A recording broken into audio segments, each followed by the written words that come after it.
Hello guys, let's go and have a look at the deck profiles of all the 10 players who were playing in the playoff, starting from the lowest placed to the highest placed player. Mask Beast team player Dano, who managed to get the lowest amount of points in the whole tournament, will be going first with his Shaddoll and Orcust deck. This is his build.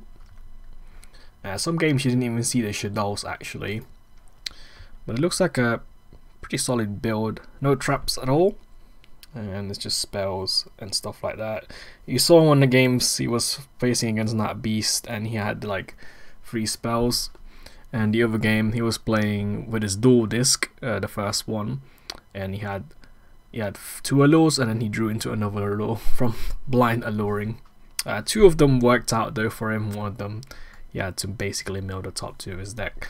But yes, this is the lowest placed in terms of wins in the tournament. Okay, next one is this is not the lowest place in the table, but the team Mask Beast player Saben was also last placed in terms of the total team points, and he was playing magical muskets. Seems to be a lot of utility in here. He's got like Terror Top, Eater of Millions. You saw in his only feature match that he used Eater of the Millions here to out Lunalight Leo Dancer, which is probably his only out in the deck other than the extra deck cards. And a bunch of these, of course, the magical muskets, spell and trap cards to be searched and used and trigger the magical musket monsters. 2 Starfires, 2 Dark, 3 Kid Braves, and 3 Caspers, and that's all of his magical muskets lineup. Their card destruction is a funny tech.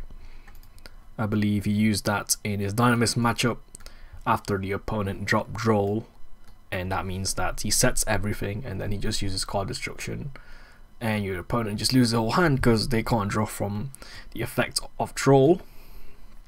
On the extra deck, just some instant fusion cards. Right, on to the next one, which was the 4th place team member Brad, who was playing Cyberse, pure Cyberse in fact. And it's a pretty crazy deck build. Like, I couldn't figure out his build. I was sending him profiles of how similar it was, but then he had to basically tell me the whole profile after the tournament, because he plays so many one-offs, like only one of these and stuff, and only a couple of doubles, and he doesn't play any triples, and not even Lady Debug and stuff. So that's his Cyberse profile. He actually did quite well. Probably because he had a lot of utility and stuff because of the amount of Cyberse like effects that he can get access to at any given time. So he's probably one of the most unpredictable player in the tournament. Even the trap lineup, just 1 cards, like one of each one's a pretty like specific selection as well. And I like the Super Poly tech because he can actually make these fusion monsters, because they need like Cyberse and stuff, so they're sort of generic and stuff. So that's one of the 4th place teams from the Cyber Harpie team, and his teammate was of course playing Harpies more. He was playing the new build, and from his matchup he was apparently misusing Oracle. I think it's this one, because you search the spell and trap card from the grave as well, add from grave, at the end phase, not during the turn it's been summoned or the instance has been summoned. So yeah, because with the new cards people tend to misplay and stuff. I guess he didn't test on Yugioh Pro enough or something, so he didn't know how to use them, because he literally got these cards like 1 or 2 days ago, and I believe like 2 or 3 of them were even borrowed from the tournament. But this is a new sort of Harpie build with a bunch of the new Harpie Lady Sisters techs, and it seems to have worked out for him because he did quite alright and did end up last. He was saying at the start of the tournament he will end up last, but last he did not, as his teammate and him did about average amount of points. Unfortunately that's not enough, and they ended up 4th, but still it's not too bad for his first playoffs. But that's the Harpie deck that Mo was using. Let's go to the next one, which is the 3rd place team, which was Lucha Dragons, I believe that's the name. That's Danny and Craig. This is Craig's Noble Knight. Craig's been playing Noble Knights for quite a while now, probably since release, because I know he's got like Secret Realm Droughts and all the highest rarities and stuff. So he managed to get hold of these guys since their release, which is when they were like super expensive before they got reprinted about a bunch of times. But he's running a lot of the new cards actually, like 3 offs of this guy, 3 offs of this guy, the hand trap. So he's got like 6 hand traps here. 3 off of this, which is probably one of the most important cards now for Noble Knights. And surprisingly, only won the trap. This trap is insane. Like, he resolved it in his game. But yeah, no Merlin as well, so he doesn't need it because he's got this now to search the Noble Knight monster. Right, on to the next deck, which is Craig's teammate, which is Danny's Lunalights. Sadly, this deck didn't do as well as I thought it would. Even with new support, you can see that he's using a bunch of the new ones, the one that bounces stuff, the trap card. But the main theme of the deck still make Leo Dancer using Collider Chick and Tiger as the main focus. That's why he runs maximum of these cards compared to the other ones. And he actually does run one the fusion. I believe he doesn't even use it. But from the feature match, the best card that he was summoning to rescue the game was this the Daruma thing here, which I think he lost the game until he summoned this, and it added like an additional effect when it battles something to get cards back from the grave, and that brought back the game for him. And yeah, that seems like a pretty standard Lunalight deck other than the new cards which he's used in the matches he's had, probably to utilize their bounce effects to recycle the pendulum scales. And one Lunalight fusion, I don't know how many times he resolved it actually. I didn't actually see him resolve it in the feature match, so I'm not quite sure. Yeah, that's his Lunalight deck with Craig's Noble Knights, who came third as Team Lucha Dragons in the team tournament. Right, up next is a profile you've probably seen, which is Greg's Baylordrock Zombies, known as New Zombies in Scrub League. His profile's very similar, although he has managed to swap a few cards out, like this is Fraulein, which is a hand trap for him. So I guess it helps his zombies from getting destroyed by battle by negging his own life points. And I believe he bumped Ash from 2 to 3. He probably got a hold of it between the profile and the playoffs. And I think he uses instant fusion now instead of the zombie reborn one. What's it called? Book of Life. And he's using rivalry now instead of lost win. So it's a very similar build. He's still got Super Poly and all that. Otherwise, it's a pretty similar build to his profile if you've seen that. But yeah, this is his Baylordrock zombie build. And I believe someone in the comments said use Omega, so that's what he's done. Instead of using 2 of the Shiranui dude, instead of using 2 of the Shiranui dudes, he's using an Omega and the Shiranui dude, which I think I agree is probably a good decision, because Omega with zombies is just a pretty standard thing to do. This is also Greg's second playoffs, and I believe he only dropped 1 match until the top cut, which he dropped 2-0 against DESKBOT, which we'll see in a bit. And yeah, this is the second place zombie deck, and I forgot the team name. It was Skull Conductors, that's it, because it's zombies and Orcust. And speaking of Orcust, we got Orcust, which is the second placed other member of Skull Conductors. This deck actually beat everyone, I believe, in the tournament. However, it lost a game in Top Cut, which cost the whole team quite a bit because the other teammate lost 2-0, so it was 3-2 in terms of score.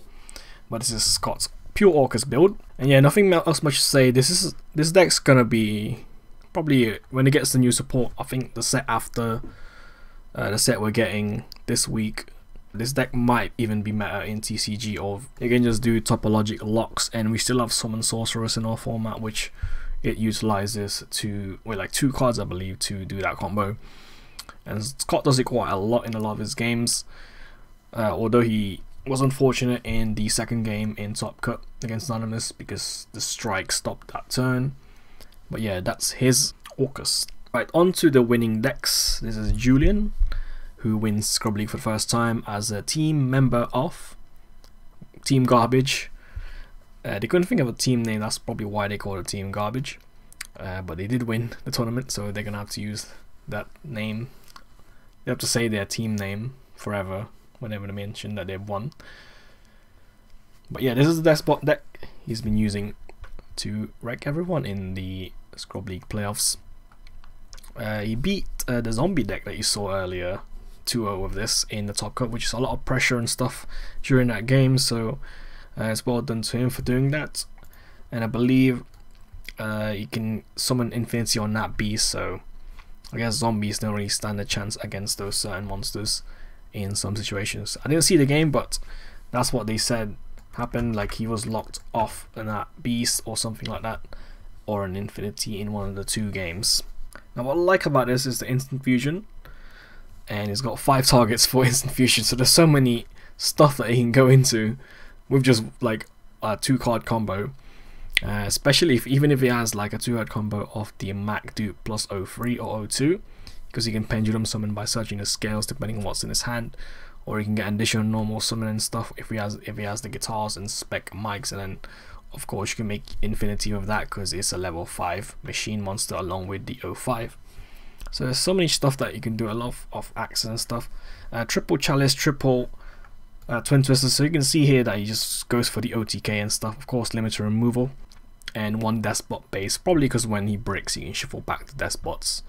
And the only trap he runs is Trap Tricks, Trap Hole, Nightmare. That's always a good idea. I do that sometimes when I don't have any traps in my deck. I just splash in 1 Trap Tricks, Trap Hole, Nightmare, because maybe it might save me in some duels if I see it, because I'll always be able to activate it. So there it is, the winning Despot deck by Julian. Let's go to the next one, which is the Dinomist deck you saw in the finals feature match. Sorry for the blurry image, this is the best image I could find of the build. And you can probably see all the cards. It's a pretty standard Dinomist deck, honestly. Free of everything, I guess, except Rex. And one of the... I forgot the name of this. It's the one that banishes. And what I like about this is he's focusing on some Electromite turn 1 with the Speedroid level 5 machine. That's important for Infinity plays. And the Abyss Actor dude that can spec itself once per duel from the Pendulum scale, also level 4, so you can use that even as a Xyz material if he wants to, and if he wants to pendulum it and stuff. He also takes in 2 of the barrier statue guy to lock down players, because I think he knew in his group there was not many water decks, so this works out for him. And the only untrap he runs was Droll, probably to like slow the opponent down if he was going second. Other than that, the spell and trap lineup looks pretty standard. Extra deck as well, there's a bunch of stuff, and I think the reason why he runs Droll instead of like audio band traps, because he just wants to resolve Durendal like turn 1. You can just drop Droll after Durendal's effect tries to resolve, meaning your opponent's hands are all gone. So that's probably why he was just running Droll, and he was mentioning it to me before the tournament, but I don't know if he actually managed to do that at all in any of his games.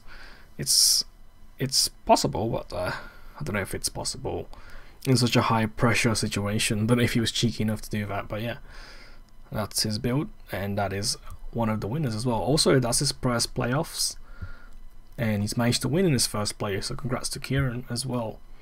And that is it. That is Team Garbage's deck.